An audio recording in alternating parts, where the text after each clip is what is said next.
All right, let's talk about something we've all been through. You've got that one friend, and you just can't quite figure them out. Are they just shy, or is something else going on entirely? Well, today, we're digging into exactly that, how to spot the difference between a quiet friend and a fake one. Let's jump right in.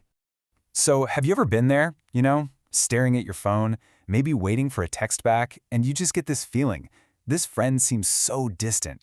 And that's when the big question hits. Are they just taking their time to come out of their shell?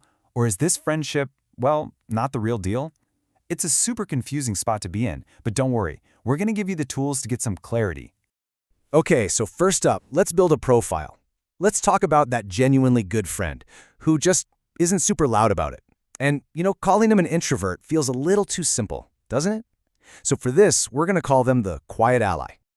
So what exactly is a quiet ally? Well, the most important word here is actions. This is the friend who might not be the center of attention, but their behavior, man, it consistently shows they genuinely care. Their friendship is kind of like a slow burn. It's built on real, consistent actions, not on big, flashy words. So what do those actions actually look like in the real world? Well, here are 3 huge signs to watch for. First, they slowly, and I mean slowly, invite you into their personal space. You meet their family, or they show you their favorite secret spot. Second, they start sharing their real beliefs with you, the deep stuff they don't just tell anyone. And third, and this one's a biggie, they help you without you even having to ask. And that last point is perfectly captured right here. Picture this. You're moving, you're stressed out, and your quiet ally just shows up. They didn't wait for you to beg for help, they saw a need and they filled it. That right there, that's a powerful, quiet way of saying, I've got your back. Okay, now let's flip the coin. Let's look at the other profile, the one that can cause so much confusion and honestly, a lot of heartache. It's time to talk about the false friend. With the false friend, it all boils down to one thing: motive. They might say all the right things, seem super nice on the surface, but if you look closely at their actions, it's always about what's in it for them. That gap between their words and their actions, that's the biggest red flag of all. So, what are the giveaways? Well, here are 3 classic signs. First, that feeling when their name pops up on your phone and your stomach just drops a little? Yeah, that's because they're about to ask for a favor. Second, their compliments always have a little sting to them, a backhanded comment hidden inside. And third, they're just flaky. They'll cancel plans on you in a heartbeat if something better comes up. Oh yeah, and this is a perfect example of that backhanded compliment. It's so cringy, right? It starts out sounding like praise. Wow, so surprised you got that promotion. But then comes the jab. You're usually not the type. Ugh, that's not support. That is pure jealousy wearing a friendship costume. It's all about making themselves feel a bit bigger by making you feel a bit smaller. All right, so we've got our 2 profiles down. Now for the really useful part. We're going to put them head-to-head in a little side-by-side test. And trust me, when you see it like this, the differences become crystal clear.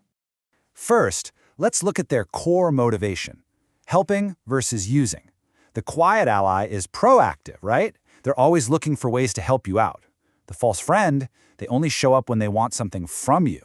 One is about giving, the other is all about taking. It's really that black and white. Next up, communication. This is a huge one. How do they talk to you? The quiet ally builds trust by sharing their inner world with you, their real thoughts. That's how they let you in.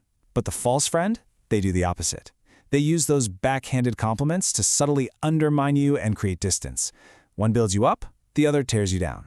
And finally, commitment. Are they actually showing up for the friendship or just backing out all the time?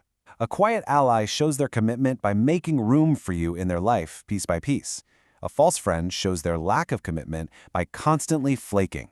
Their actions are basically telling you exactly where you stand on their list of priorities. So after looking at all of this, the different profiles, the side-by-side comparison, what's the big takeaway? What does all this actually mean for you? Look, if there's one thing to remember from all of this, it's this. Actions are the true language of friendship. It's not about how talkative someone is or what they say. It's about what they do, consistently, over and over again. Actions cut through all the noise and tell you the real story. And that really brings us to the final question, the one you should ask yourself. When you tune out all the words and just pay attention to the actions, things get pretty clear pretty fast. So take a look at your friendships and ask yourself, whose actions are speaking the loudest?